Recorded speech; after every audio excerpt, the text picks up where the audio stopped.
All right. Welcome back, viewer. Master Wayne here. Guess what day it is? You already know what day it is. It is Wednesday. Wednesday, the 19th of March. Right now it is 8:40 p.m. We just got home from work a little bit ago, and a lot of progress was made this week. A lot of great news, I'll tell you that. I don't even Where do I start? We've gotten many great compliments from customers. Many customers have been asking me if I'm the manager. They've been asking me since I started working there. Lately, I've been feeling more and more like lead, right? Like a legitimate, this is my department, these are my associates, I run this place, right? It's been feeling more and more like that because we're learning more about Walmart's system and how the system works and utilizing the system in congruence with our just work, right? Because everything we do in work, there's something that needs to be done in the system as well. The only part that doesn't is obviously helping the customer. And when we're zoning, just cleaning, right? We just find where certain items go. If they're not in the right spot, we put them in the right spot. We clean the aisles, pull them forward, do star zones so it looks really nice and neat. The other day, I was, man, there's a lot to share of what happened this week. We got papers for lead expectations from our coach. We've been going through those papers, what I need to be doing as a lead, specifically when it comes to my department. On Sunday was a heavy day, very, very busy, and we had 3 of our colleagues not make it into work today. So obviously that's 3 people, workforce, work power, that's not there. And what we did is we're right next to sporting goods department, and my coworker working sporting goods, she was the only one in her department too. So it was me. I came in mid-shift, and it was just my other colleague who works in our department. He opened our department that day. And then my colleague from sporting goods, she opened her department that day. So her and my colleague from my department, they were getting to leave at 4, and I started at 11. And he was telling me the situation, and what I did, I finished freight, what we had in the back, and I went to her, and I got her from sporting goods. I'm leaving names out of it. Well, to make it easy, I'll go ahead and say the name. Okay, her name is Sam, and then there's Travis. Travis works with me in my department.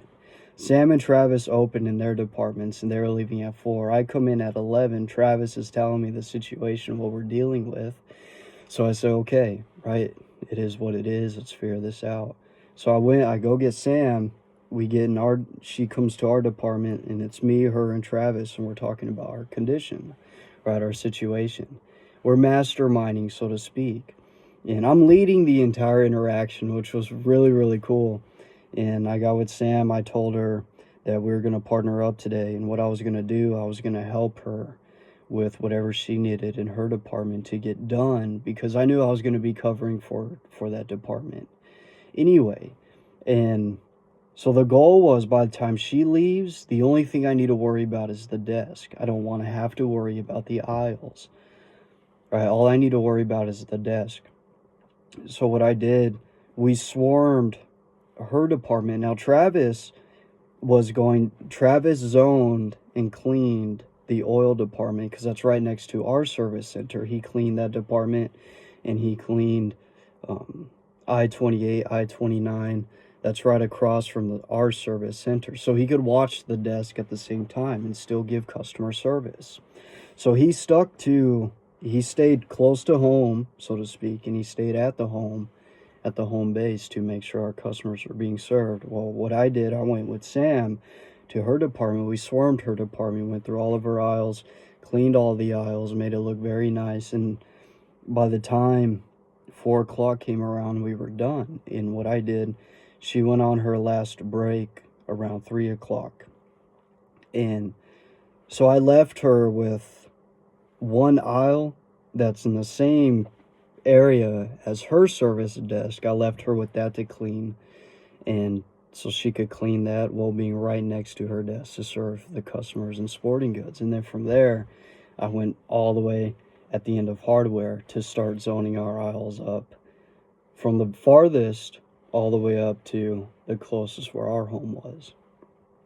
So we led that interaction, and in the end, it turned out phenomenal. It was very easy. It was very easy on me in the end, because I didn't have to worry about anything that we would have been having to do solo, right? Since we were going to be alone, we got the priority of making sure all the aisles are looking good for the customers, all the items are where they belong, making sure things that are on top stock or at the very top shelf or down on the shelves for the customers, made sure that we had no missing items, that everything, all of our inventory, so to speak, everything was inventoried, so the customer had what they needed while they were looking for it, or they were able to find what they were looking for.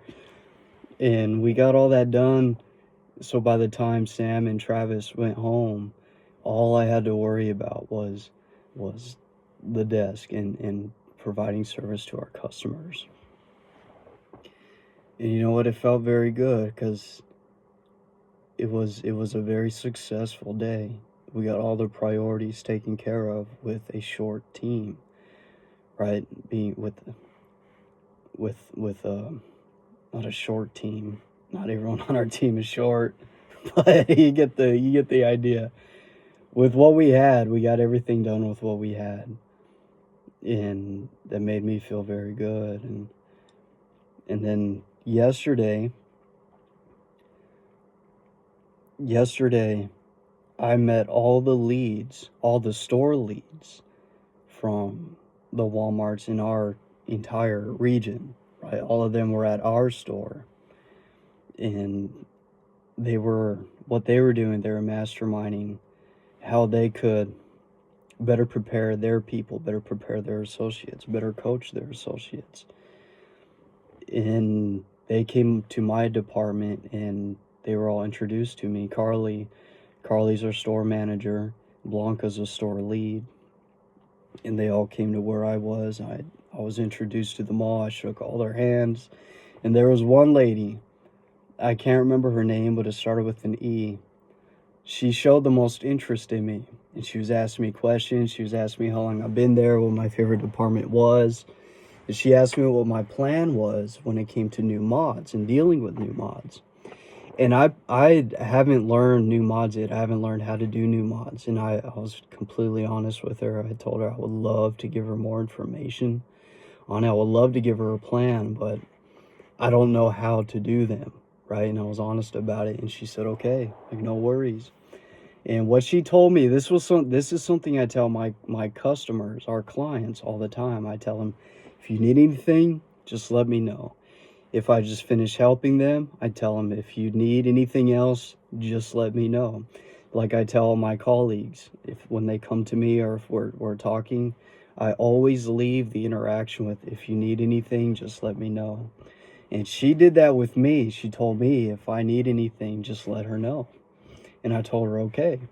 And I said, you just might find me in your store soon. And during lunch, it hit me. I was like, I gotta go down there. Tomorrow's my day off. I'm gonna go down there tomorrow. Now, her store is an hour away from ours, but it's worth the drive. Who cares how long it'll take, right? Whatever it takes, it's whatever it takes. 1 hour is not that far. I've done many conventions throughout the years where I would fly to other states to be a part of the convention. I would invest in it to be in, whatever that convention is, because I made the commitment to that business at the time. Now, at the end of that meeting, I made a comment because she was also congratulating me on keeping the area clean. She did ask me what I do. And I told her I run the, not the sporting goods. I was about to say sporting goods. We cover sporting goods. I run the auto department. We do hardware, we do paint, and we cover for sporting goods. And she was like, wow, that's a lot. And I was like, yeah, I know, but we get it done. And she was telling me, she was congratulating me on how clean the department is, which felt very good because it is a lot of work.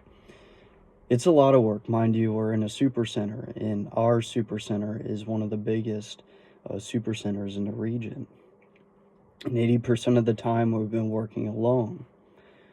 Now, it is projected that that's going to change. We're going to have a bigger team ourselves.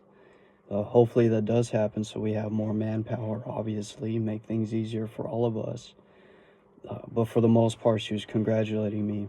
And also with features, right? Making sure our end caps, if we have items featured on end caps, making sure the home area is still full. Because if the home area is getting empty and we have none on top, no items on top stock, we have to pull them from feature to fill the shelf on where they belong, right, in the home. Because OPD, which is a different department, which is also next door to us on the other side, they're online customer orders. And when a customer orders products online, OPD will go out, but they'll search mainly in the home areas for the items. Now, if we have items on feature on end caps, well, if we don't have them at the home, the OPD is going to mark them as what's known as a nil pick. Nil stands for not in location. And for our department, our nil pick was at 100%, which means we didn't have any nil picks at all. Right? So we had no not in location items. So all the items that OPD grabbed for the customers, they were there, which is exactly what's needed, because that shows that, hey, we're doing what we're supposed to be doing. And I made a comment. I said, the last thing we need are nil picks. And Blanca, which is our store lead, she was like, that's right, Wayne. And she did like a fist pump, and she came and gave me a big high five, which was very cool. You know, and we've made a lot of progress these last 2 months, because we haven't had 2 consecutive days off in the last 2 months. Now, one of our leads, she's been going through a lot of personal things. I'm not going to say what it is, but it was necessary for her to take leave, so we've been covering for her. And our other lead is on his way to the academy, so we've been covering for him too. And another colleague from Sporting Goods, he just got back from like a month and a half, 2 month leave himself, because he was in the hospital dealing with major health circumstances. So we've been covering for him as well. And this last 2 months has been grueling. It's been very tough, but you know, we never not showed up. We didn't call off. We were there when we were supposed to be. We were doing different shifts, from morning shifts to mid shifts to closing shifts. We haven't had a set schedule. We've been doing our 5 days, 8 days out of the week, but it hasn't been a solid schedule, right? Because we needed to be in different areas at different times to cover for the ones that weren't there. And all right, we've been doing that. And you know, today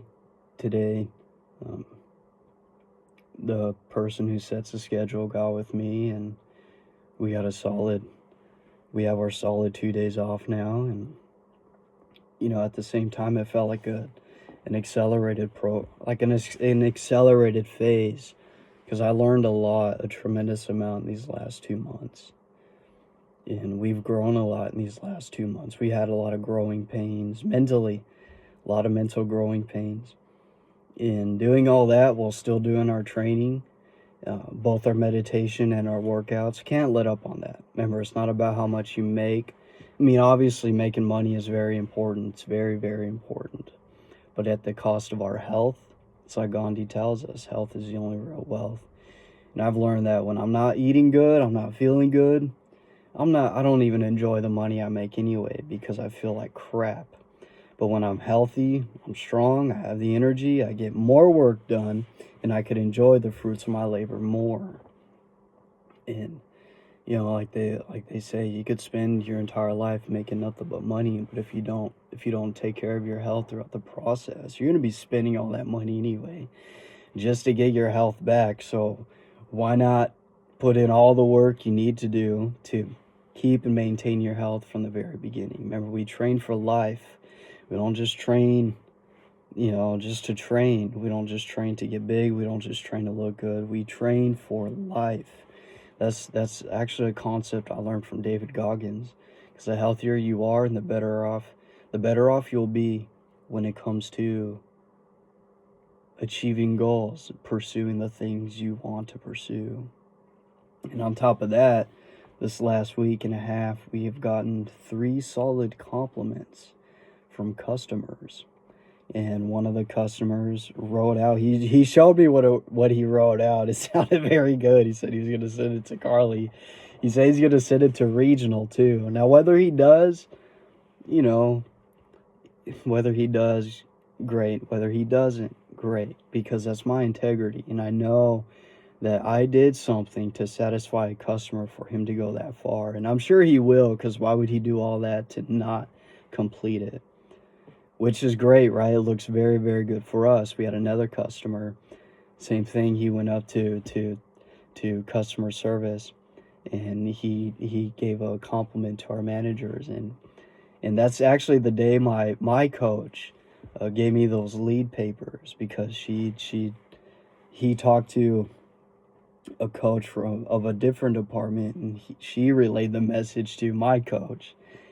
And obviously she was very happy about that. She was telling me about surveys, letting the customer know about surveys. And then today, we had a elder lady come in. She was telling us that this was the best customer service she's had in a very, very long time. Which I was like, great, right? Like, great. Because remember, customer service is the absolute most important thing. They could go to any Walmart. They could go to any other company to get the service they need. What makes all the difference is how that service is given to them, which is customer service. Remember, it's all about their experience there. And she told me that was the best customer service she's had in a very long time. And even our technicians, I rang her out. Our technicians completed the service for her, whatever she had done on her vehicle. And our technicians even put her products in her car for her, what she bought. And I was like, that's awesome. And then I made a comment like, talk about the best, huh? And she asked if she could leave a survey, right? Like, this is totally God. Like, this is totally God. And she asked if she could leave like a compliment somewhere. And what I did, because I know our coach talked about the surveys, the online surveys, I fed some receipt paper, because on the back of the receipt, it tells the customer everything they could do to, leave a great compliment. So I gave her a portion of, I gave her the receipt, told her that she could follow along to leave a great comment for us. And I also told her if she would like, she could also go up to customer service and tell management how we're doing. And she said, great, I'm going to do both. And then right away she got up and she walked up to the front. And then on her way back, right, I didn't bother asking what she said. That's none of my business.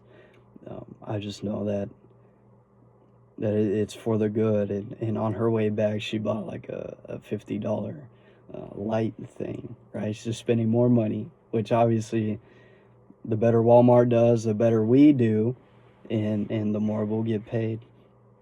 And, it's all God. And my buddy, I had a conversation with my buddy, and we were talking about the information in the Master Key system, right? Because I've been doing our meditations, like I said, 4 or 5 days out of the week. We are starting week 8 today.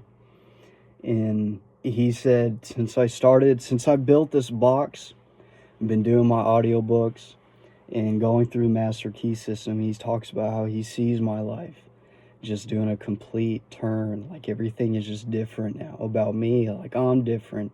The results I'm getting are different. I was like, dude, this stuff works. Like it works. Because as everything, remember, everything about the Master Key System goes to the cause of things in our life, which is our own mental attitude itself, our own thoughts. Since everything is made inside and out of consciousness, we live in this field of consciousness. There's no such thing as empty space. All empty space is filled with this living essence, this mind, this being, this spirit. And today we know it as a quantum field. We live in this field of energy, of mind, of intelligence, and all matter is backed. Like everything about, like matter came from this substance, this field. And this field is within us. The power of this field is within us. And, you know, he was talking about, not only was talking about me, but he was talking about his results and what he's getting in his life. Because he's an actor and he's getting booked for acting parts, right? To be in TV shows, to be in films.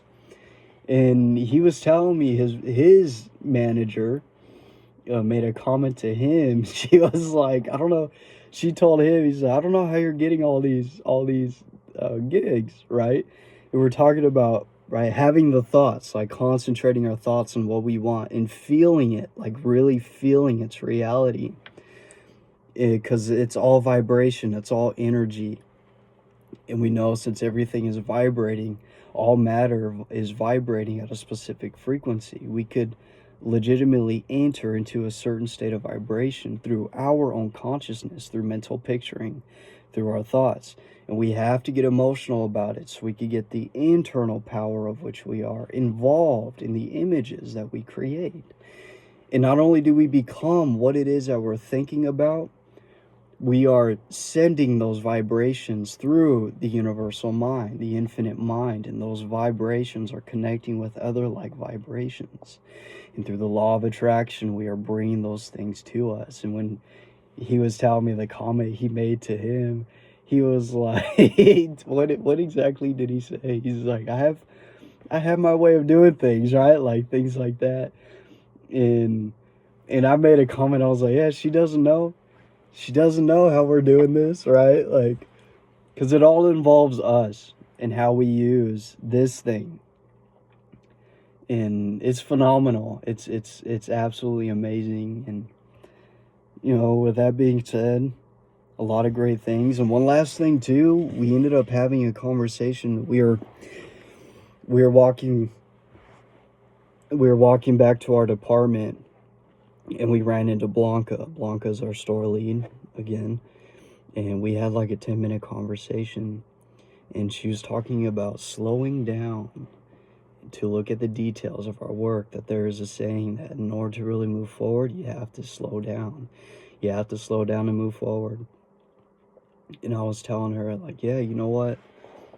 Because when we did inventory on the 5th, I was in a rush to get certain things done before I left. And in my rush, I dropped some things and they broke, which that wouldn't have happened if I was just taking it easy. Because I have this goal, I'm pursuing this goal with Walmart to get into management. And obviously I want to do the best that I can. I want to get through as much as I can. But because I wasn't being, like, I'm moving too quick to where I'm dropping things. I'm moving too fast. Right? We don't want to rush it. And that was a perfect example for me too. It's like, okay, you know, I can't be doing that. Like, even though I'm doing the work, I'm still, okay, I'm doing something wrong. I'm too anxious, right? And we learn this in the system. You can't be too anxious, because then we manifest anxiety instead. And we don't want to manifest anxiety. And when she made that comment, I even told her, I was like, yeah, you know what? These last 2 days, I did slow down a little bit. And I'm still getting the work done, but I feel like I'm more at ease, right? I'm able to do the work better in a calmer state. And I'm not missing any items that need to be checked. I'm not in a rush. You don't want to be in a rush. And our conversation led to, when you move up, that's what she told me. She said, when you move up, you have to take a step back and slow down to look at the details. Because when you're in management, you have to be detail oriented on higher levels, because you have to have right, because you have to focus on your people too, and how well they are doing. If they're missing something, if they need to get something done, if they need better training, you need to have attention to detail when it comes to their work. And she did make that comment, when you move up. And I was telling her, because this was interesting, because I know I'm being watched, right? I'm being watched. And she said it herself, that they're watching me. They're watching me in my progress. And I did tell her, I was like, I know you see the progress that I've made. And she said, yes. And I told her, because last week, a week and a half ago, I had a dream. And I had a dream I was owning the aisles. But in our store, there was a balcony. For whatever reason, there's a balcony in the store. And I seen her and Kristen, like, right above me. And they were watching me, right? Very interesting. And Carly was there. Carly was a store lead. Like, all the leads were up there. Like, a lot of people were up there. But I seen her and Kristen. I seen Blanca and Kristen immediately. And they were right over me, and they were watching me. And when I woke up that night, I was like, yeah, you know what? They're watching me in my progress and how well I'm doing. And for me, it's just, I just need to master my department, have great attention to detail, make sure I'm doing everything right. It's okay to slow down to make sure everything is being done correctly, right? And with all that being said, I know when I'm talking about my progress and things and whatnot, what's been going on this last week, it usually does take about 30 minutes. We're already almost 30 minutes in. That's crazy. But it's good, because these are all examples of how this information is working in our lives, right? We need this. We need to share how our life is changing from applying this and doing this. Now, last week in part 7, we were going over more about visualization. We know from part 6, we learned that the brain and body is a perfect instrument for the mind to express itself through. And the brain literally changes its structure according to what it is that we're thinking. And as conscious beings, we have the ability to conscientiously create our own mental attitudes. In our mental attitudes, we have to make a subconscious mental attitude. We have to build a subconscious mental pattern. Because once it's subconscious, it becomes who you are, right? You don't have to think about doing things. These are just things you do, like you flow, you just do it. And in part 7, we talked about visualization and, visualizing exactly what it is that you want, having the ideal, having your goal, and thinking from that viewpoint of the goal. So when you're visualizing around the goal, you're seeing yourself, picturing yourself doing the things, taking the action steps necessary for the achievement of your goal. Now, a big part in part 7, when he mentions Nikola Tesla, he talks about Nikola Tesla had a complete image of his inventions first in his mind before he began to work on them at all. Before he took any action to manifest it in physical form, he had a complete detail of that image in mind. And he said he made every improvement that he could possibly think of first mentally. And after he finished with that end result in his mind, he then began to work it out in material form as an actual invention. And he said from that invention, he's seen nothing he could add to it, even after 20 years of creating it. Talk about deep concentration and visualization skills. And we know Nikola Tesla today. We know him as being the uncrowned, one of the most uncrowned geniuses that ever lived, because he lived in the time of Edison. Now, Edison, of course, was very, very intelligent too. Very, very, I'm picking my nose. Oh, I gotta get this thing out of here. Has that been there the whole time? Got a big old booger for you guys to see. Now, Edison, back to Edison, it's all right. It's all good. We all get boogers. Obviously, Edison, they were both working with the electricity. Now, Nikola Tesla created inventions to give free electricity. Edison created inventions to where the electricity wasn't free. Obviously, there's a monopoly on electricity. Why would they want free electricity when they can make the amount of money they make off of it?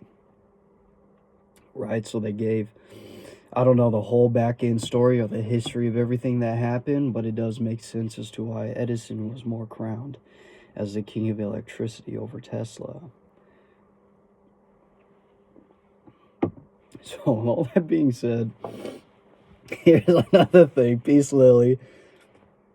Thank you for your time. Peace Lily's getting big. Look at her. And she's blooming. We've had her for about 3 months. We're already 3 months in the program. Can you believe that?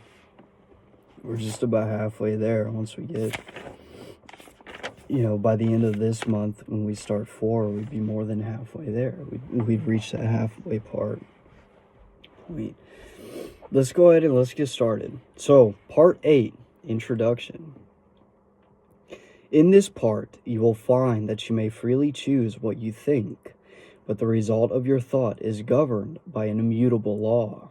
Is not this a wonderful thought? Is it not wonderful to know that our lives are not subject to caprice or variability of any kind, that they are governed by law?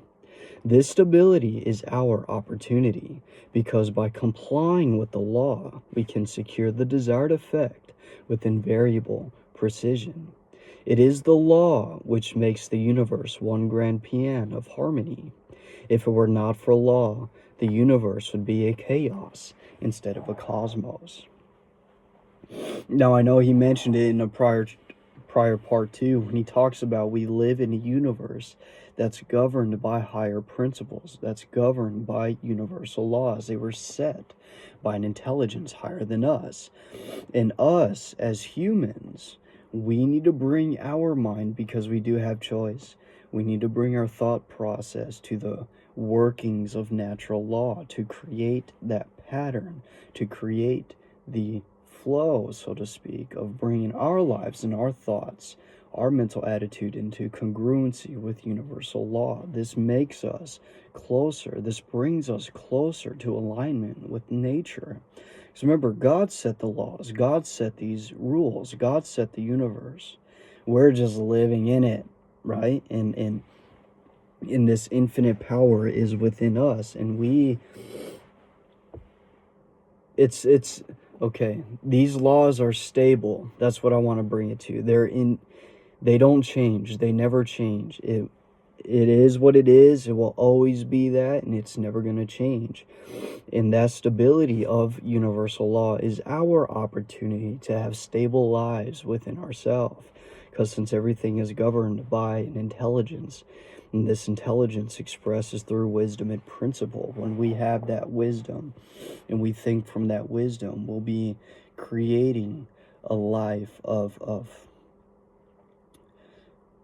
fruitfulness, of prosperity, of positivity, of when I say positivity, it's not just having that positive mental attitude, but legitimate positive life experiences and fruitful surroundings.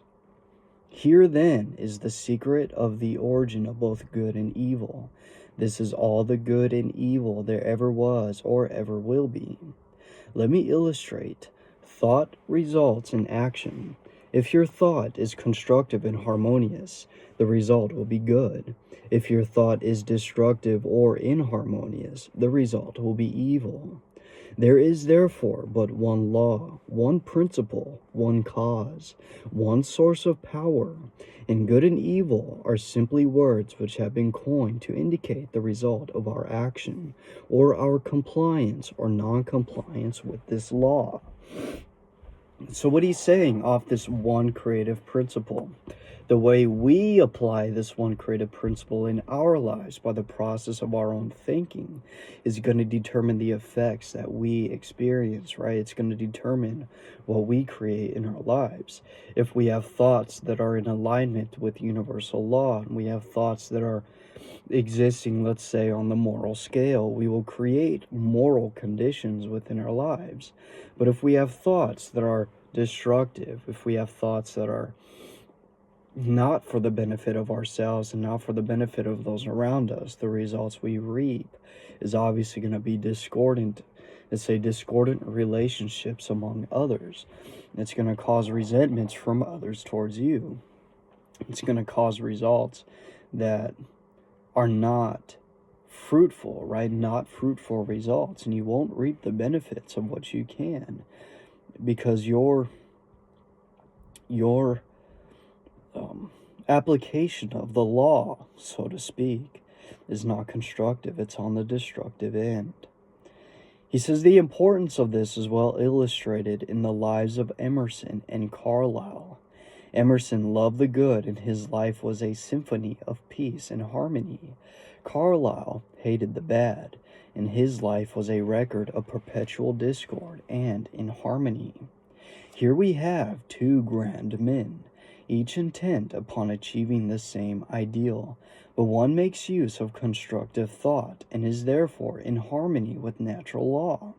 The other makes use of destructive thought and therefore brings upon himself discord of every kind and character. So what he's saying is that both this man, Emerson, many people know Emerson today, but this other man named Carlyle. Now, Emerson and Carlyle had the same end ideal in mind. They had the same goals, the same purpose.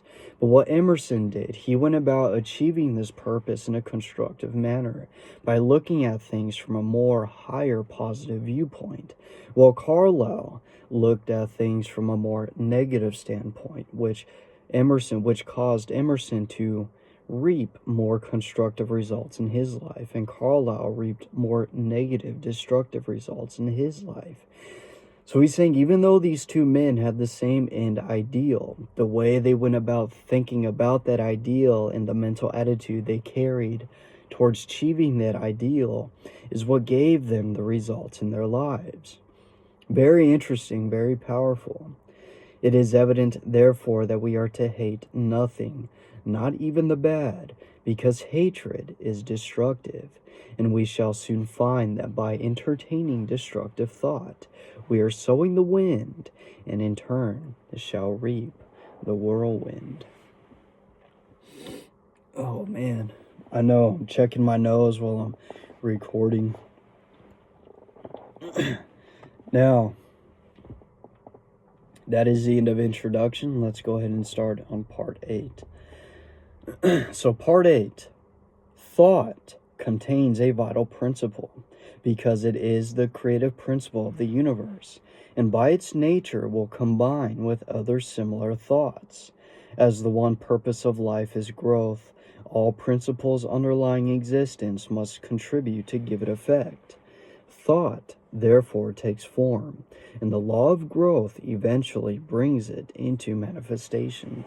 Now, the law of growth, this is why you need to persist in your mental practice, because we have to grow into the attainment of that image of which you have in mind.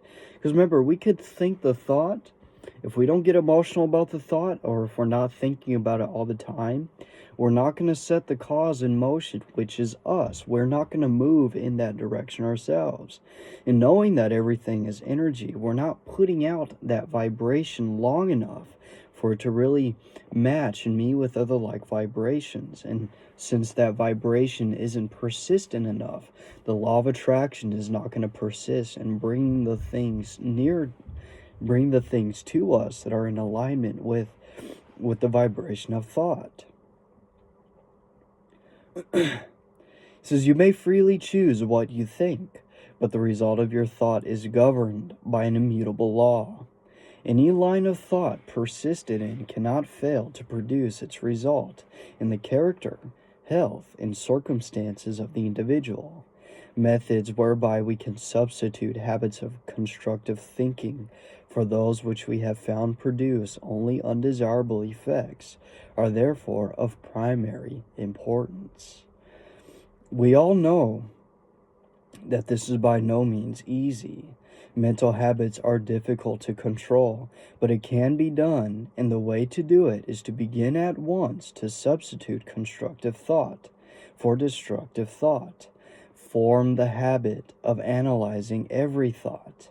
If it is necessary, if its manifestation in the objective will be a benefit not only to yourself, but to all whom it may affect in any way, keep it, treasure it. It is of value.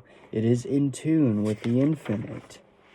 It will grow and develop and produce fruit 100-fold.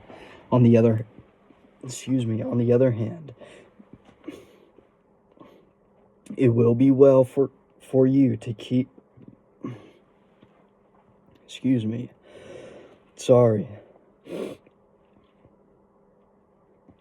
It will be well for you to keep this quotation from George Matthews Adams in mind.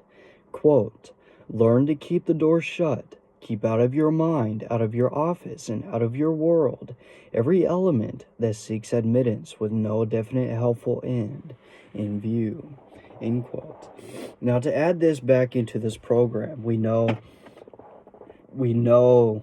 that the whole beginning phase of the Master Key is to obviously gain an understanding of how consciousness works itself and these laws which we abide by.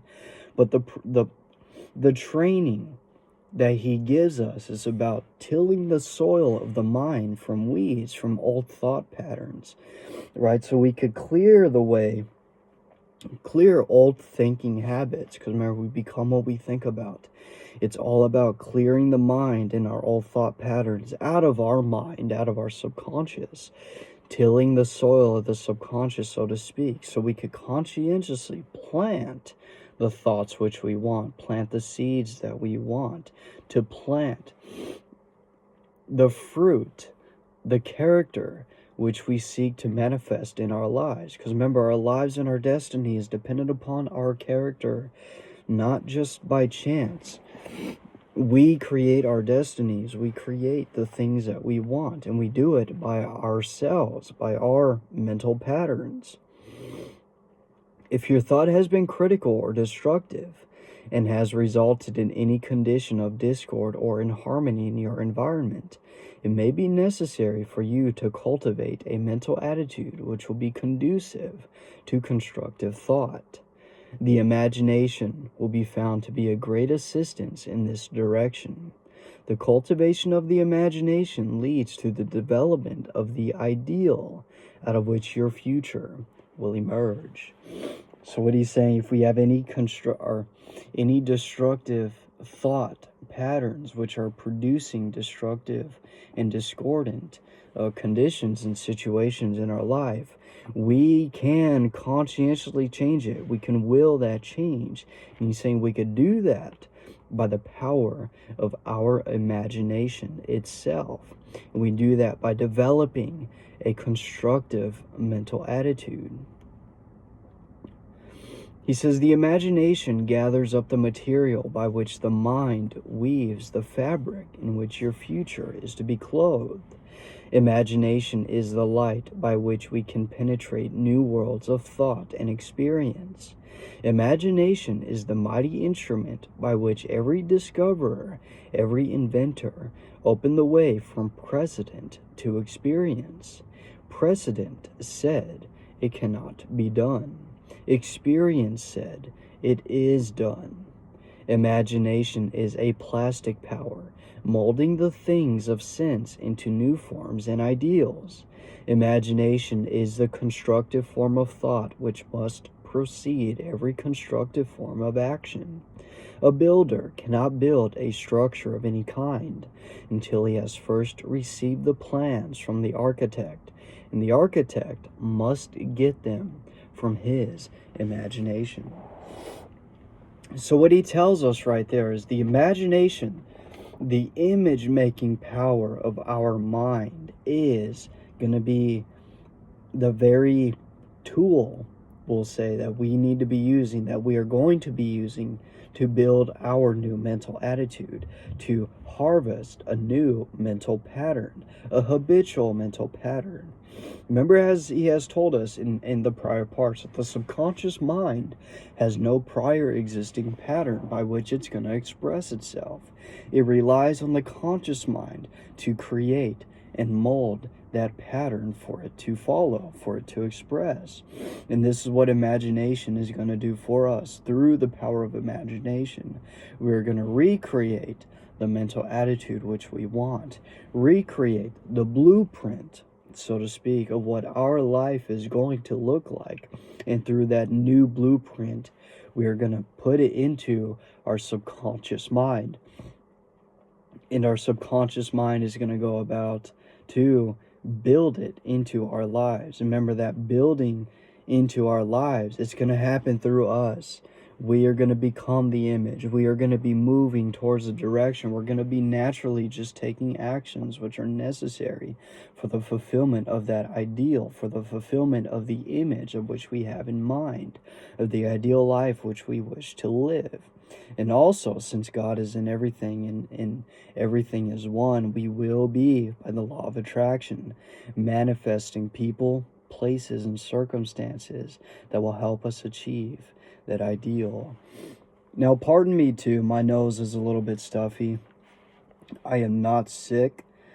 I'm fighting, my body's been fighting this whatever that's trying to get me. These germs that have been trying to attack me have been trying to get me, but they are not going to get me. They're trying their best, but they are not going to overcome Master Wayne in the power of the intelligence within him and my white blood cells. It's going to get my white blood cells are absolutely destroying these germs that don't belong in me. Now, of course, I help hundreds of people every single day, and I'm surrounded by thousands of people every single day, so who knows what's been flying around in the air from where I work. But it's trying to get me, but it's not going to get me. Now, he says, the captain of industry cannot build a giant corporation which may coordinate hundreds of smaller corporations and thousands of employees and utilize millions of dollars of capital until he has first created the entire work in his imagination. Objects in the material world are as clay in the potter's hand. It is in the master mind that the real things are created, and it is by the use of the imagination that the work is done. Now, this is a perfect example of what I explained earlier and how I led the interaction with my coworkers and what I had to do to get everything done with the amount of people that we had. Right? I seen it in my imagination.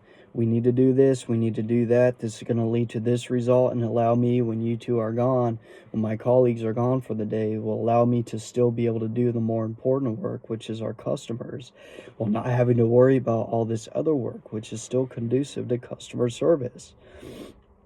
Because nobody wants to go into a store and shop that looks like just a tornado went through it. That's very, very poor customer experience.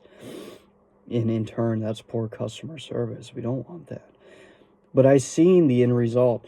And back to the end result, a part of that was the conversation that we had with Blanca too, because she mentioned once you start working, you got to be thinking about closing. She said once you start in your shift, you got to be thinking about how you're going to close that shift right from the beginning. And I did tell her, it's like, yeah, that's why they say you have to start with the end in mind.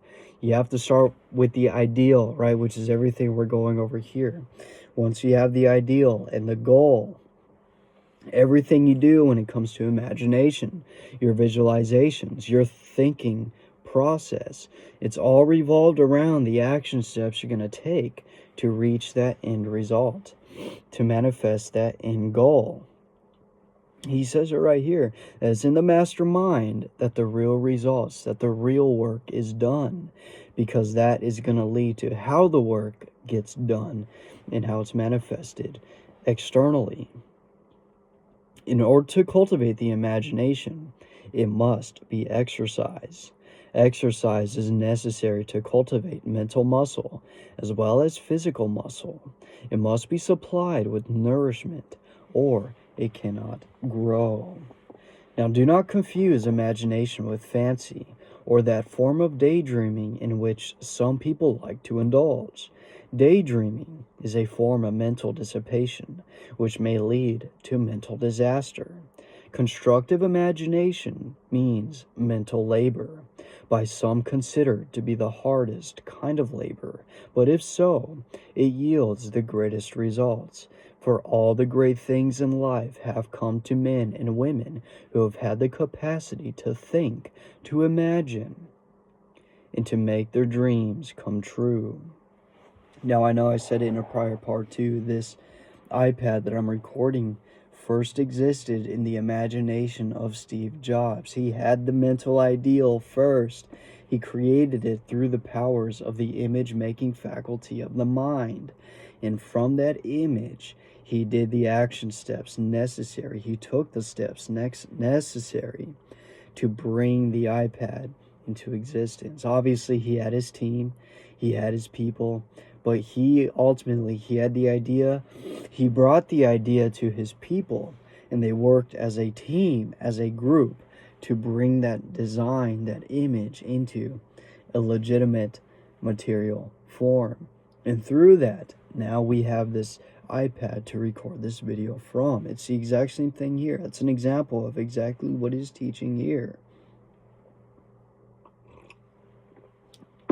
Now, mind you, too, he says constructive imagination. He's not talking about just daydreaming, right? We're not using the mind to just daydream about things or picture things, you know, that don't really have anything to do with the things that need to get done or that aren't very important. He's talking about using these imaginative powers for constructive purposes, for realistic end results.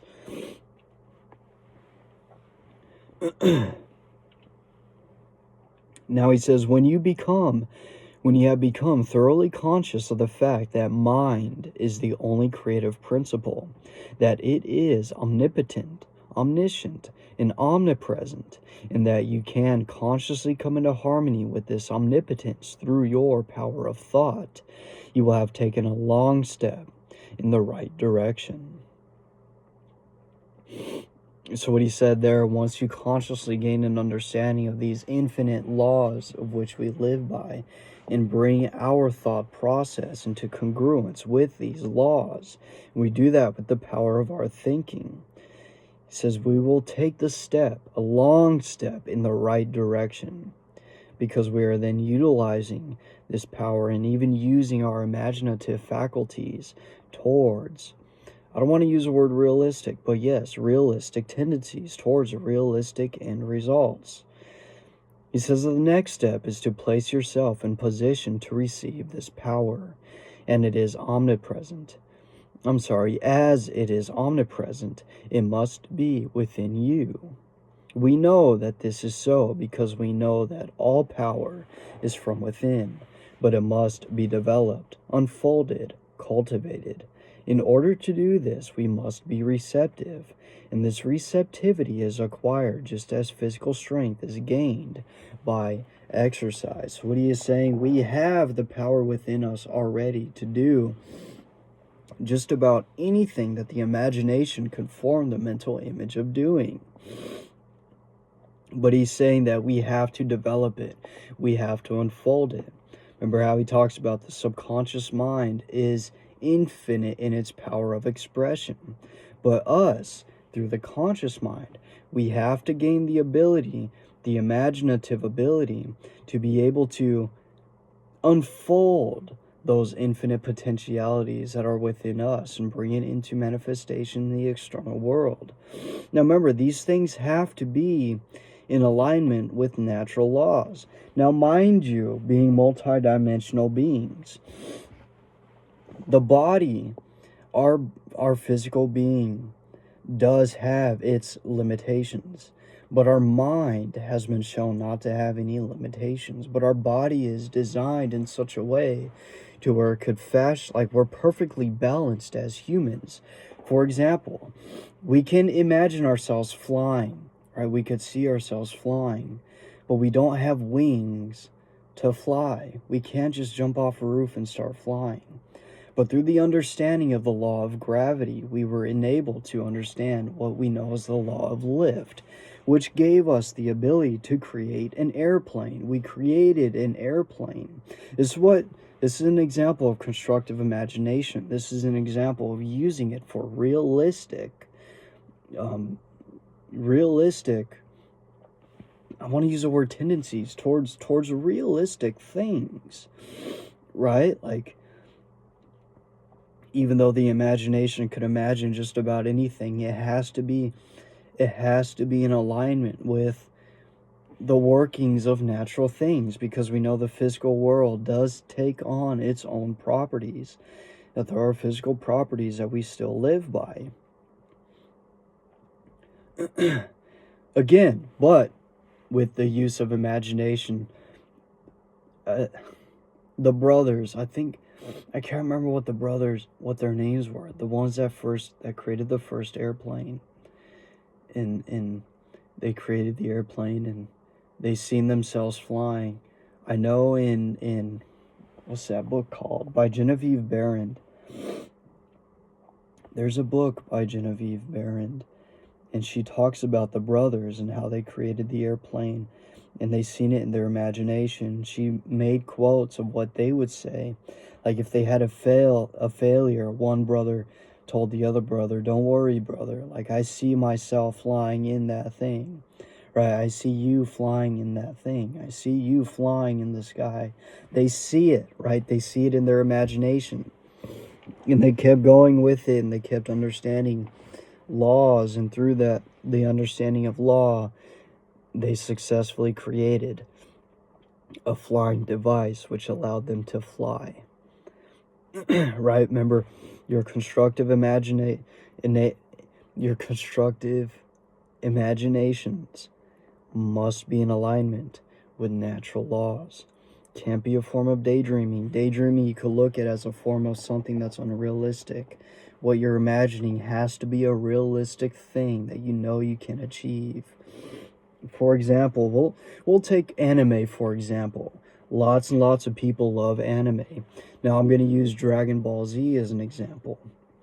Because yes, these characters, they're gaining strength, they're transforming, they're releasing energy, they're going from level to level.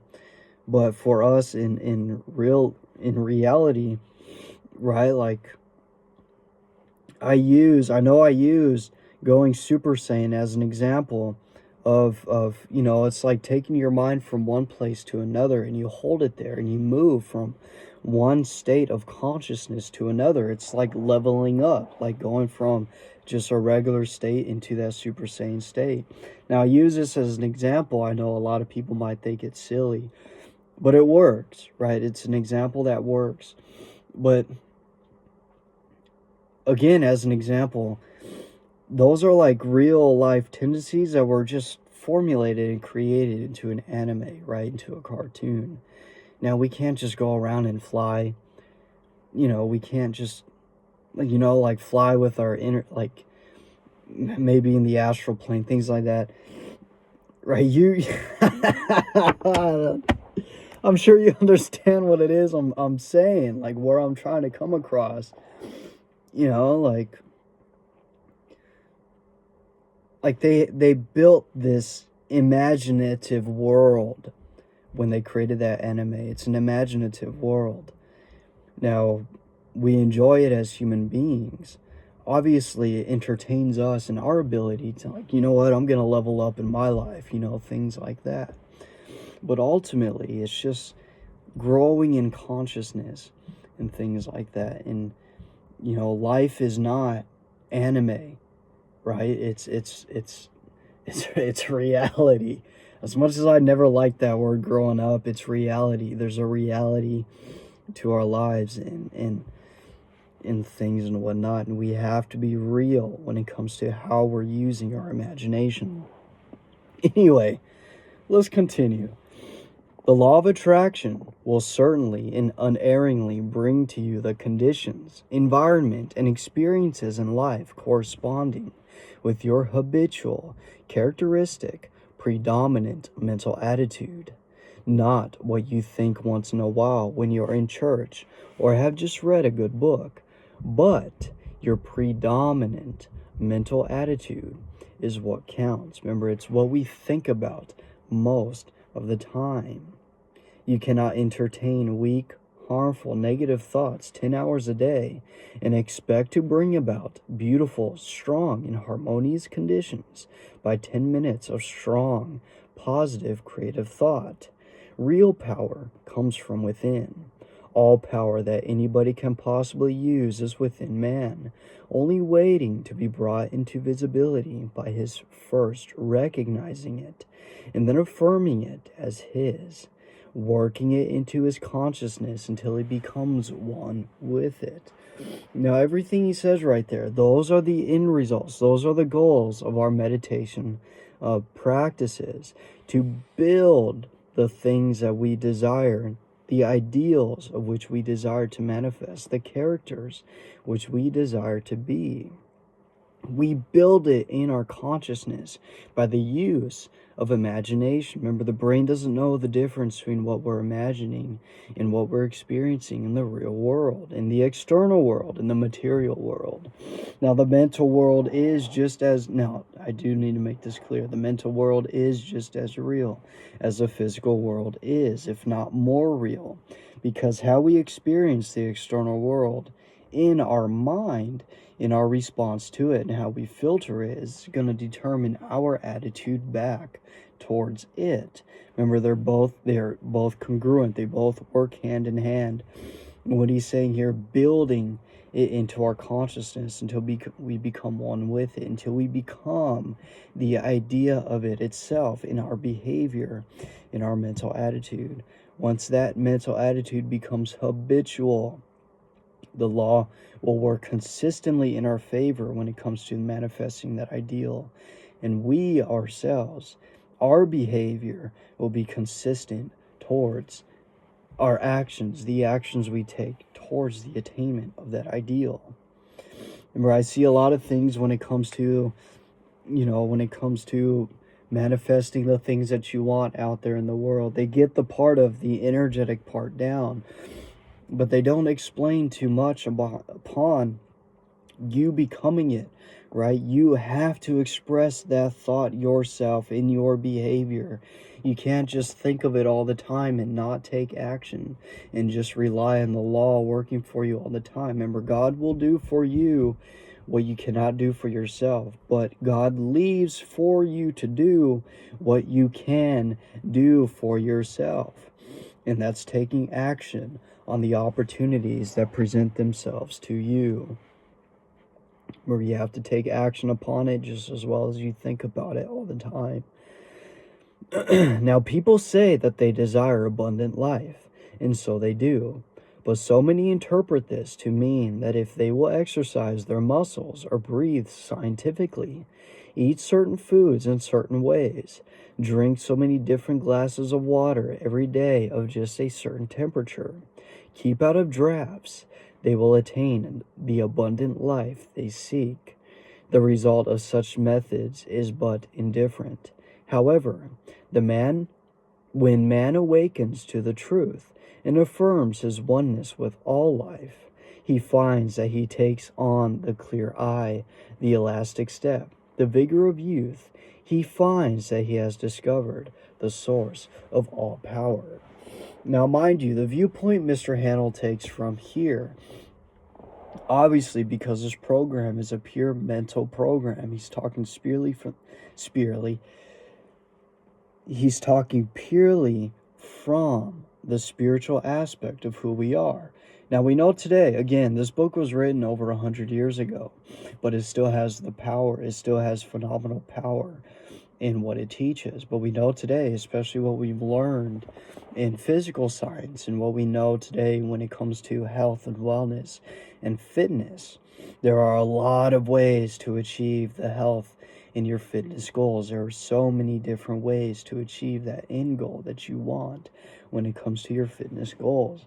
By the way you eat, how much you eat, yes, how much water, there is a science, how much water you're drinking every day. Obviously, if you're trying to lose weight, as a man, you want to drink at least 3.5 liters every day. And if your goal is to lose weight, you want to drink extra water as compared to somebody that, let's say, their goal is not to lose weight, right? If you're trying to gain weight and you're trying to gain muscle mass, obviously you would participate in hypertrophy training, but you also want to eat foods, high nutrient dense foods, but you also want to intake more calories. You need to be upping your calorie intake in order to put on that mass. So you need to engage in hypertrophy training and increasing your calorie intake as compared to someone trying to lose weight.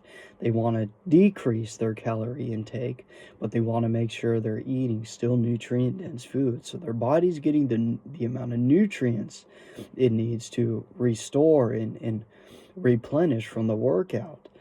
But since they're not trying to gain in size, they want to not intake so much calorie dense foods, right? There is a science to all of this today.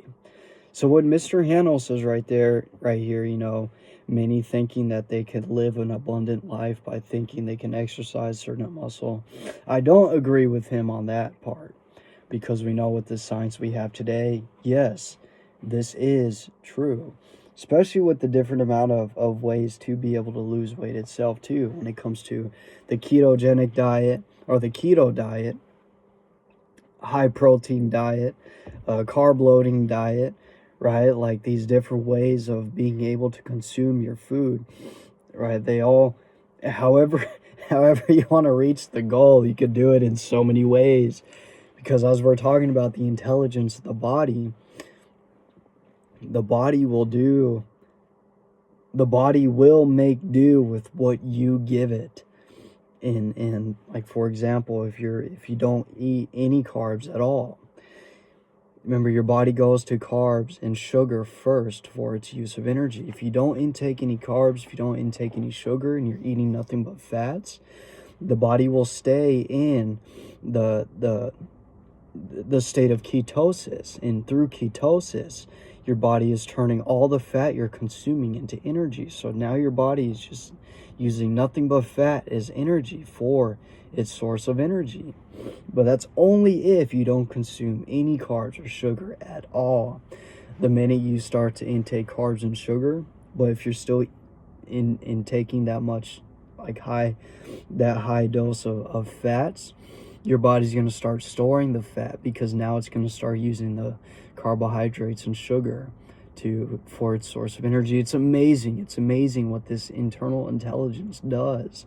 Now, I know I shared before too, if you're on nothing but a protein diet and you're just eating nothing but protein diets are tough. Protein diets are very tough. Your body will turn the excess amounts of protein. Obviously, it'll take protein it needs to build the muscle, the structure of the muscle. But any excess protein, your body will go through a state of what's called gluconeogenesis, by literally turning the protein into carbs, turning the protein into simple sugars, so it could use it for energy. It's phenomenal. It's absolutely breathtaking what our body does. It's amazing. Like, for example, you get a cut, right? Say you cut your hand, you cut your finger. Your body immediately, the white blood cells that are just traveling through your bloodstream, just knows that, hey, this part of the body is compromised. And the white blood cells will immediately go to that area to start repairing it, right? Repairing the damage. Like, that's That's the intelligence we're talking about here when we're talking about the subconscious mind. This power that we have within us. That the subconscious mind is not only working on the physical plane, but it works on the mental plane as well. And as he tells us, it is through our ability to rely on the subconscious mental processes by forming the mental habits, right? We could consciously create our own mental habits, and through our habitual processes of thought will determine our habitual behaviors. And we will become it. We will become the idea. Let's continue. Now he says, all mistakes are but the mistakes of ignorance. Knowledge, gaining, and consequent power is what determines growth and evolution. The recognition and demonstration of knowledge is what constitutes power. And this power is spiritual power. And this spiritual power is the power which lies as a heart at the heart of all things. It is the soul of the universe. Now remember how he says too in the beginning that it's our consciousness, it's our ability to understand this information that's going to determine the results we receive in our lives, because you have to grasp it mentally. Remember how he opens up this whole program. He says you already have the power within you. You already have the ability to do anything which you desire to do, anything that you could dream of. You have the ability to do it already. The thing that's keeping you from it is your lack of understanding of it. Your lack of understanding. Hey, when you're thinking, this is what's happening when you think. You have this internal mind, the subconscious mind. Your subconscious mind is being impressed by what you are receiving through the conscious mind. It's being impressed by your environment. It's being impressed by the way you think about things. It's being impressed by the way you use your imagination, as he is saying in this chapter, right? This internal power is all being impressed by this power, and our ignorance of knowing how these laws work is what's going to determine our lack of having things in our lives, so to speak, right? Because we need to grasp it. We need to understand it. It's all in consciousness. Now, Earl Nightingale, I mentioned him before in a prior part too. Earl Nightingale makes a statement. He says the only difference between a man and a pig is his mind, right? The only difference between a man and a pig is his mind. The fact that we have the mind that we have. Now, I'm sure he uses pig as an example of, we are still very different than pigs, but he uses it as an example. Hey, we have a mind that the pig doesn't have. That's what separates us from them. Again, it is from our mind and the level of human consciousness which separates the human from every species in this world. We are not the strongest species in the world. Gorillas, lions, things like that, they would absolutely tear us apart. But what causes us to overcome them is our ability to use tools, our ability to understand them. For example, I don't remember what bear. I think it's the black bear. Now, a brown bear, if you come across a brown bear, I think now don't quote me on this, but I think with the brown bear, they talk about you need to play dead. If you have something, drop it, right? If you have a bag, if you're running from that brown bear and you have a bag, you need to drop it so that brown bear gets distracted and you can get away. If you don't, or you play dead, right? The brown bear doesn't want to deal with something that it's not going to be able to find challenging, that it's not going to be able to have fun with.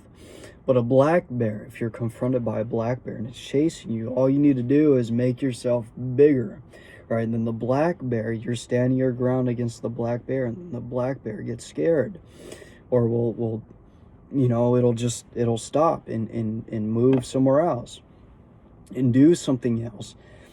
And we know that to do those things through our understanding of the behavior of that animal, right? Through our understanding of it. And because of that understanding, we are able to overcome the challenge of dealing with them, right? We're learning the same thing with these laws. Through our understanding of law, we could utilize it for our benefits. And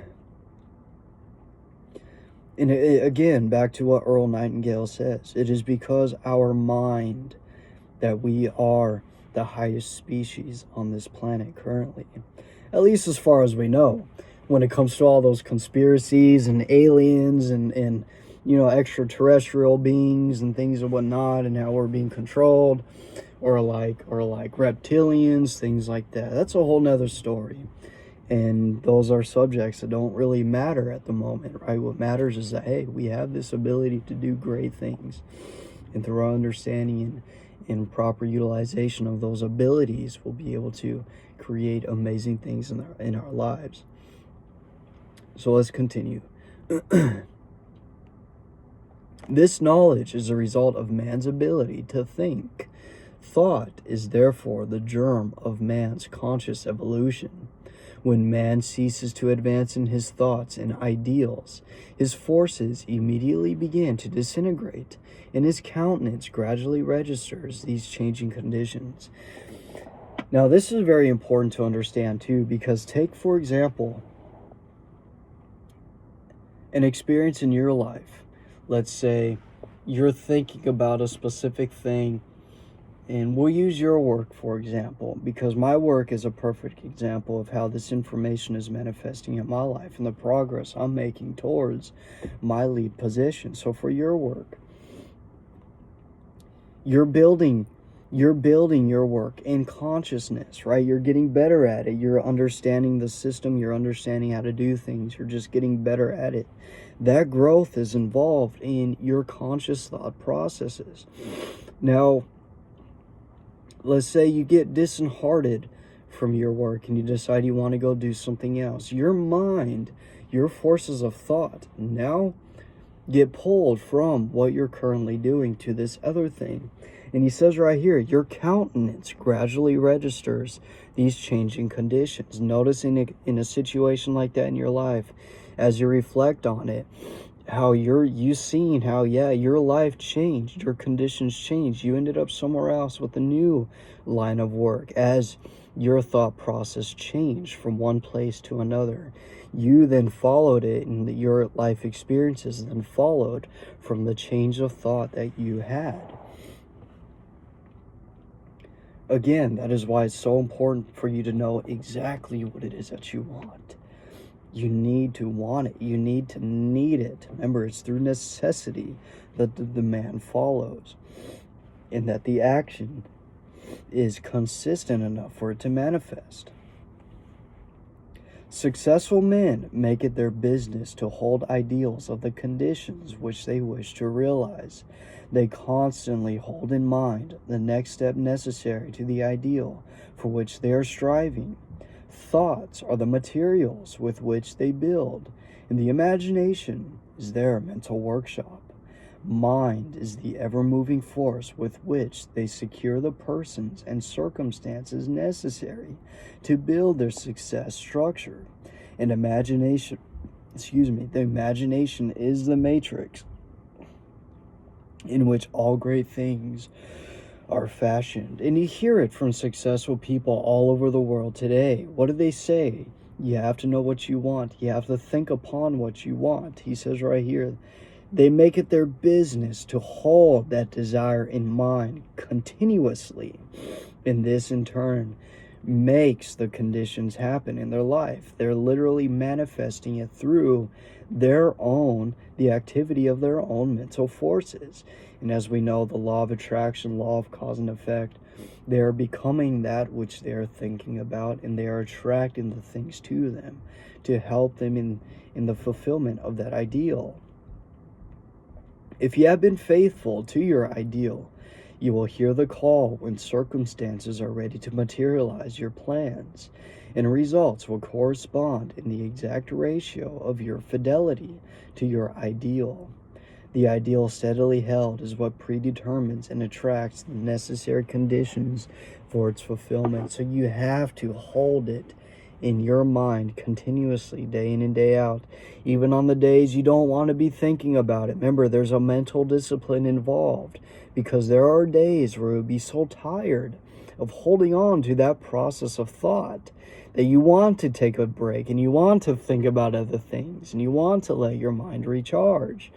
But you know, in order for, right, this is where willpower comes into play. This is where your desire comes into play. How badly do you really want that which you say that you want? Are you willing to endure the process and the pains of not wanting to think about it but still thinking about it anyway? Are you willing to endure the process of not wanting to take action on it but still taking action on it anyway? Are you willing to endure that process? If you are, you cannot fail to achieve it, because you are holding that in the forefront of your mind, and you are thus building that willpower. It is thus that you may weave a garment of spirit and power into the web of your entire existence. So he's saying this is the very process, and that endurance is the very thing that is necessary for the achievement of your ideals.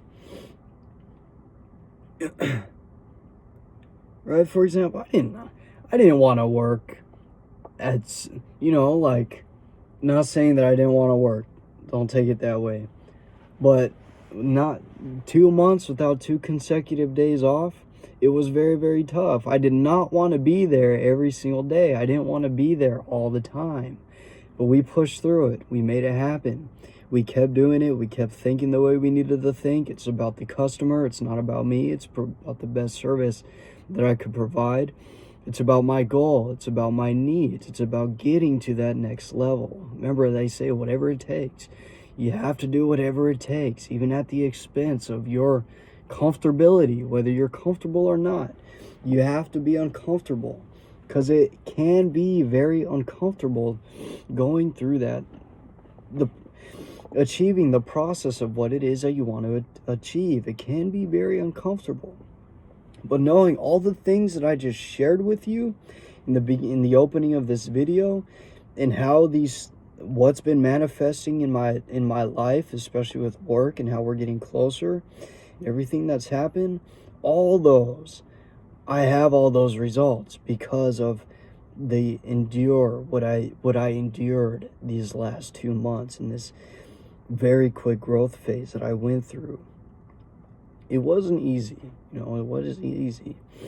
And I know even my situations and circumstances, there are people in such worse conditions than I am.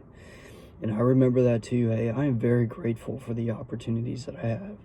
Regardless of what I'm thinking right now or how I feel, I need to get it done. It needs to get done. As for making this video, my nose is stuffy. I probably look foolish, always just wiping my nose. I was practically picking my nose in front of you earlier. But remember, I'm here to be authentic. We're going through this phase. We're going through this program. And I had to get this done no matter what. Right? And we're here and we're doing this. And I know, even though this phase is for me personally, a lot of this, yes, I'm making version 3 of Master Key System, recording my progress, going through it. But I know this phase is ultimately, it's for me and where I'm at right now. Because by the time people are really, really, really watching this, I'll be in such a more successful phase in my life. By that time, I could be up on stage speaking in front of you, viewer. You never know. You may be watching this 5 years from now, and you'll be watching this and going to one of my conventions that I'm throwing, speaking about these principles. You never know. I know the possibility is there. As long as Mr. Wayne, as long as you stick with it and you keep going with it and you keep growing yourself, there's no saying that it won't happen. And I know years from now, many, many people are going to be watching this. Oh, that's so funny. Excuse me. I'm telling you, it's trying to get me, but it's not going to get me. It's not going to get me. Okay, where are we? let's get back on track. I'm digressing. Let's continue. This is the leaven which is gradually permeating the general consciousness and is largely responsible for the conditions of unrest which are everywhere evident. In the last part, you created a mental image. You brought it from the invisible into the visible. This week, I want you to take an object and follow it back to its origination. See of what it really consists. If you do this, you will develop imagination, insight, perception, and sagacity. These come not by the superficial observation of the multitude, but by a keen analytical observation which sees below the surface. So, what he's saying with our exercise last week, remember we went over visualization, and he had us visualize. And he had us visualize our friend, right? The last time we saw the friend, so we get a clear mental image of him and our interaction with him. And during that process, obviously, we were also training our imaginative abilities, our ability to create a vivid mental picture. This week, he's telling us that we're going to take an object that already is in its end result, and we're going to reverse engineer it. That's a modern term that is used today. We're going to take an object and we're going to break it down into its smaller parts. We're going to look at the mental portion of the object and the thinking behind it and what brought it to its physical manifestation itself. It is the few who know that the things which they see are only effects and understand the causes by which these effects were brought into existence. Take the same position as heretofore and visualize a battleship. See the grim monster floating on the surface of the water. There appears to be no life anywhere about. All is silence. You know that by far the largest part of the vessel is underwater, out of sight. You know that the ship is as large and as heavy as a 20-story skyscraper. You know that every department is in charge of able, trained, skilled officials who have proven themselves competent to take charge of this marvelous piece of mechanism. You know that although it lies apparently oblivious to everything else, it has eyes which see everything for miles around, and nothing is permitted to escape its watchful vision. You know that while it appears quiet, submissive, and innocent, it is prepared to hurl a steel projectile weighing thousands of pounds at an enemy many miles away. This and much more you can bring to mind with comparatively no effort whatever. But how did the battleship come to be where it is? How did it come into existence in the first place? All of this you want to know if you are a careful observer. Follow the great steel plates through the foundries. See the thousands of men employed in their production. Go still further back. See the ore as it comes from the mine. See it loaded on barges or cars. See it melted and properly treated. Go back still further and see the architect and engineers who planned the vessel. Let the thought carry you back still further in order to determine why they planned the vessel. You will see that you are now so far back that the vessel is something intangible. It no longer exists. It is now only a thought existing in the brain of the architect.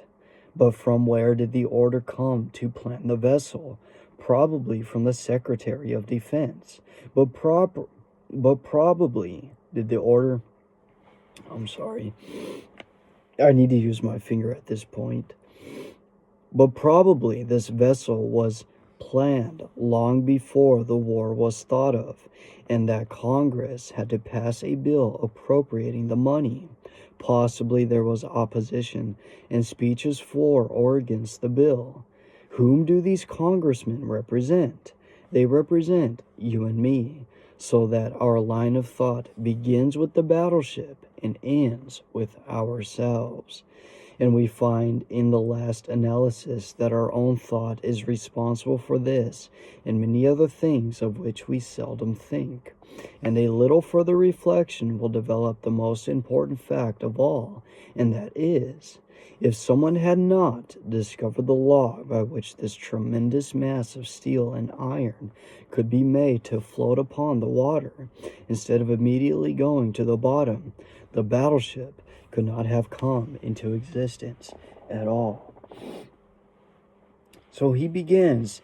So our entire exercise for this week is first seeing this battleship and its end result in performing its every function, seeing the people on the battleship performing all of their functions, so the ship itself is able to perform its function.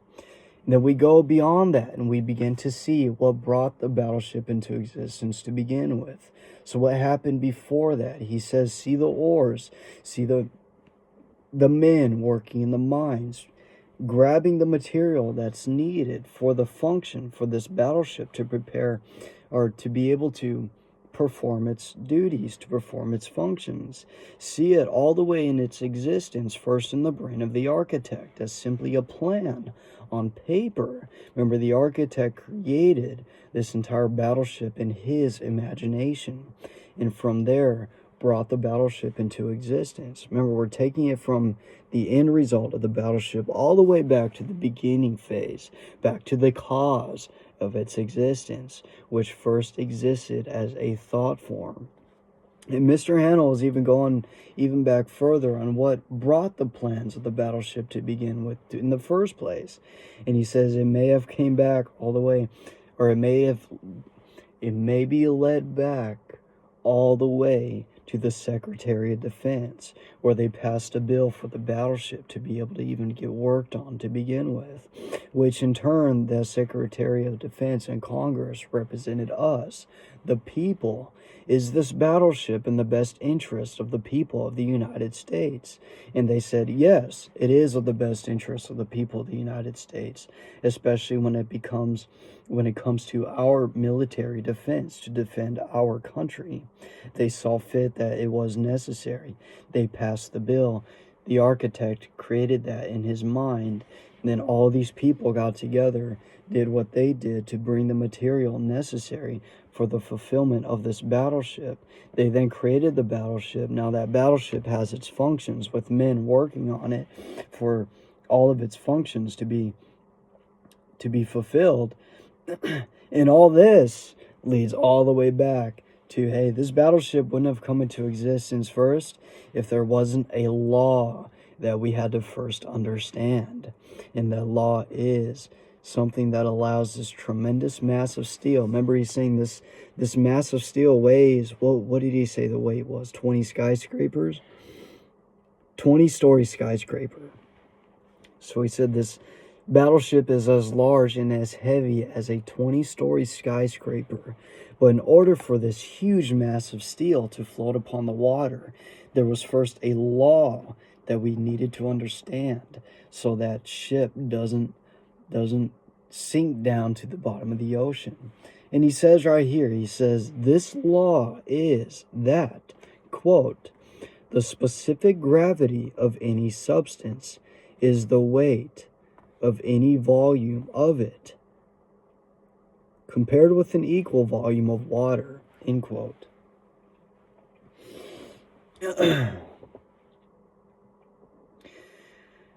Viewer, what did we just read right there, right? I'm not gonna lie, I have read this part many times in my life, but this is something I always kind of had a little bit of trouble understanding. I know I can. I'll really need to do some studying with it. He says the specific gravity of any substance. So he's talking about the gravity that's being pulled. So the gravity of the battleship, the specific gravity of any substance, is the weight of any volume of it. And we know volume has to do with the amount of space that it takes up. So the specific gravity of any substance is the weight of any volume of it compared with an equal volume of water.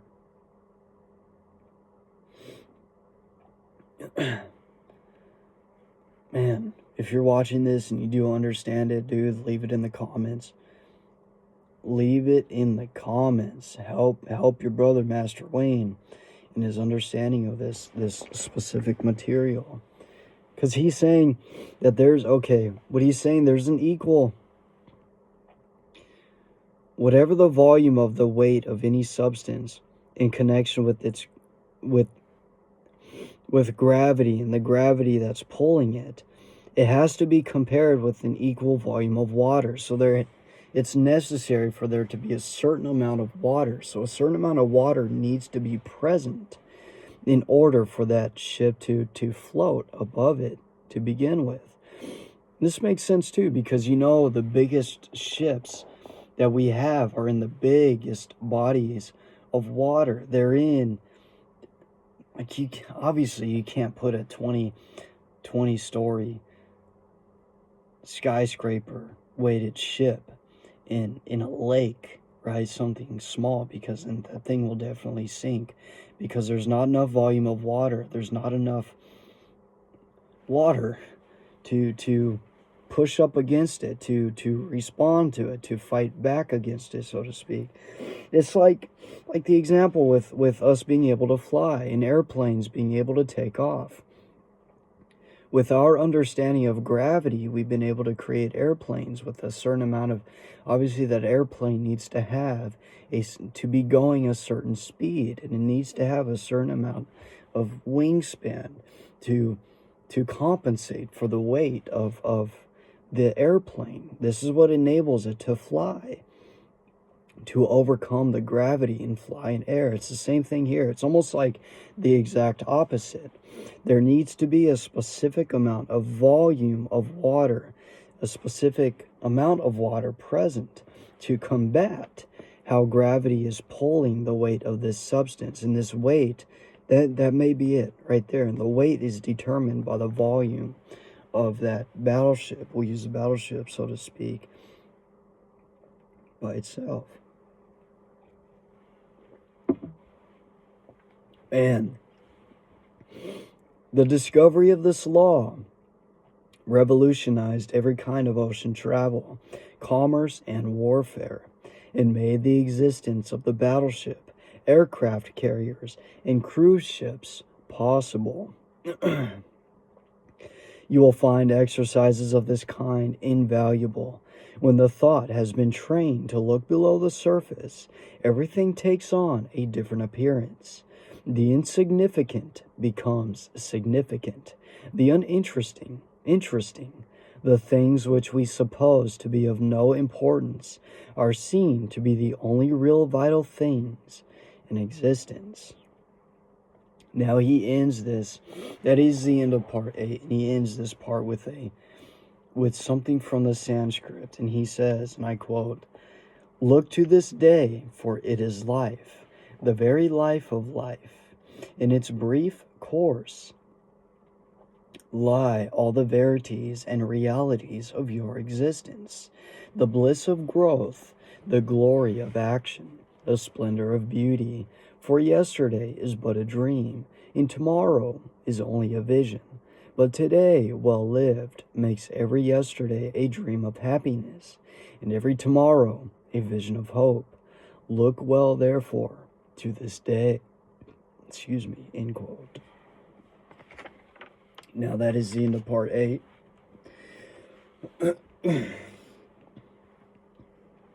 For our exercise this week, of course, we're going to be sitting in lotus. We're going to be with Peace Lily. We're going to have our candle lit. We're going to sit in the silence for 30 minutes. And for a good portion, now, obviously we have our goal. We're going to be spending at least 5 minutes out of our meditation process to visualize the battleship, to take this to take this battleship from its end result all the way back to its existence, just so we could go through that process in the imagination to enable us, to give us a better understanding, to take something on its surface, to take something from its surface level and be able to reverse engineer it, so to speak. And we have a better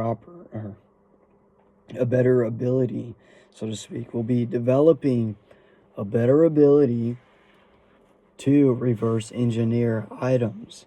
But beyond that, we still need to engage in the ideal and the achievement of our ideal. Now, mind you, I do have the goal of which I am striving for. So because I have that goal, I need to be visualizing around that goal. We all know that. If you, viewer, if you don't know exactly what it is that you want yet, and you're focused mainly on developing yourself in your personal powers, so to speak, then go ahead and take the rest, that entire time in your meditation. Listen to this part again. Listen to part 8 again. Remember, I have the audiobook out there. I just have the pure audio form. So you can listen to the audio form in the first half of your 30 meditation. And for your second half, go around visualizing. Use your imagination. Build your imaginative faculties. Now, a big part with when it comes to imagination in our world today, people they hear imagination, they think of something that is just, right, as if it's something that doesn't matter, as if it's something that's not real. Oh, you're just imagining things, right? Yeah, I am imagining things. Now, remember how Charles F. Handel talks about we're not using the imagination in the form of just daydreaming, right? We're not just thinking about things that have nothing to do with reality. We're thinking about things that pertain. You're using your mental faculties, your ability to create mental pictures, to see the results of what you want mentally in your mind, right? It's constructive. It's using this image-making faculty for your benefit. Now, like I said, if you don't know what it is that you want yet, if you don't have a goal, your goal right now is to develop these faculties, to develop your imaginative abilities. Because remember, it's the image-making faculty of the mind. It's a legitimate power of the mind. It's not something that's just whatever. It's something that is very important. Remember, it's how you use it, how we open this part between Emerson and Carlyle. Emerson used these things in a positive, constructive manner. He used these forces in a positive, constructive manner. Because he did, he reaped a positive, constructive life. Now, even though him and Carlyle had the same ideals, the same goals, Carlyle focused on lots of negative things. And because of that, he manifested much more negativity in his life as compared to Emerson. Remember, it's all in how you use your powers. And again, we are here to use our powers for good. We're here to use it for the benefit of ourselves, for the benefit of our people, for the benefit of our society, and for the benefit of our species as a whole, for the benefit of our planet. I've already said it before, we have enough bad things going on in the world today. We also have a lot of good things. And be a part of the good, be a force for good. Now, with that being said, I'm going to go ahead and end it right here. I will see you next week for part 9. And again, I will be back with more results with what's going on in our lives. I'll see you then.